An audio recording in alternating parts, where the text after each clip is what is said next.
Hello నమస్తే. నేను మీ యాదాద్రి అమ్మాయిని. ఈరోజు మన ఛానల్ వచ్చేసి బెండకాయ ఫ్రై అనొచ్చు అండ్ కర్రీ కూడా అనొచ్చు. ఎందుకంటే ఒక టమాటా వేస్తామండి ఇందులో. ఓకేనా? ఈ బెండకాయ ఫ్రై లాంటి కర్రీని ఎలా చేయాలో వచ్చేసేయండి చూసేద్దాం. చూడండి, ముందుగా బెండకాయని ఈ విధంగా సన్నగా కట్ చేసుకోవాలండి. నేను ఒక హాఫ్ కిలో బెండకాయనైతే తీసుకున్నాను. ప్యాన్ వేడైనాక 1.5 స్పూను నూనె వేసుకోవాలండి. హాఫ్ స్పూను ఆవాలు, అదేవిధంగా జీలకర్ర కూడా వేసుకుంటున్నాను. ఆవాలు మంచిగా వేయినాయి కదా, ఇప్పుడు పచ్చిమిర్చి ముక్కల్ని ఈ విధంగా సన్నగా కట్ చేసుకోవాలి. అదేవిధంగా కరివేపాకును కూడా వేసుకుంటున్నాను. అది కలుపుకోవాలి. ఒక 3 ఉల్లిపాయలని ఈ విధంగా సన్నగా కట్ చేసి వేసుకోవాలి. ఉల్లిపాయలు వేగాలంటే కొంచెం ఉప్పు వేసుకుంటున్నాను. అలా ఉల్లిపాయలు అనేది మనకు త్వరగా మగ్గుతాయండి. ఇప్పుడు ఈ ఉల్లిపాయలని మంచిగా మగ్గేంత వరకు వేయించుకోవాలి. చూడండి, ఇప్పుడు ఉల్లిపాయలు మనకు మంచిగా వేగినాయి కదా, కొంచెం అల్లం వెల్లుల్లి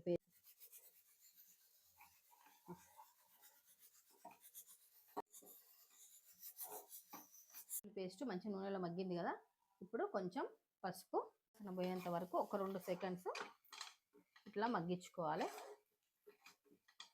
బెండకాయ ముక్కల్ని ఇందులో వేసుకుంటున్నాను.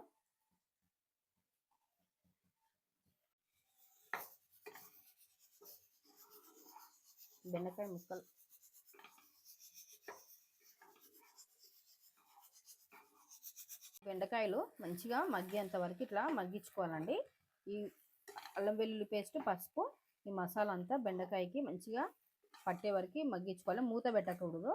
మూత పెడితే ఏంది అనేది జిగురు అనేది మనకు వస్తుంది కదా, అందుకే మూత పెట్టకుండానే ఈ బెండకాయని మగ్గించుకోవాలి. 1 స్పూను కారము, ఉప్పు, ధనియాల పొడి, ఈ మసాలా మొత్తము కలిసేంత వరకు కలుపుకోవాలి. కారము, ఉప్పు, ధనియాల పొడి బెండకాయ మొత్తంకి పట్టాలి. ఈ కారం, ఉప్పు వేయంగానే స్టవ్ అయితే ఆఫ్ చేసుకోవద్దు. మరొక 5 నిమిషాలు ఈ బెండకాయని మంచిగా మగ్గించుకోవాలి. చూడండి, ఫైనల్గా కొత్తిమీర అయితే వేసుకుంటున్నాను. వేసుకున్నాం కదా, ఈ కొత్తిమీర వేసుకున్నాక ఒక 2 నిమిషాలు మాత్రమే మగ్గించుకొని స్టవ్ ఆఫ్ చేసుకోవడమే అండి. చూడండి, ఎంతో రుచిగా ఉండే బెండకాయ కర్రీ.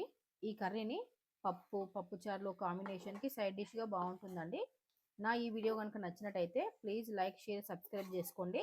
అదేవిధంగా ఒక్కసారి ఈ కర్రీని మీరు చేసుకొని తిని టేస్ట్ ఏ విధంగా ఉందో నాకు కామెంట్ సెక్షన్లో చెప్పండి. ఓకేనా? బాయ్ కదండి. ఈ బెండకాయ ఫ్రై అనేది పప్పులో కానీ పప్పుచారులో కానీ చాలా బాగుంటుంది.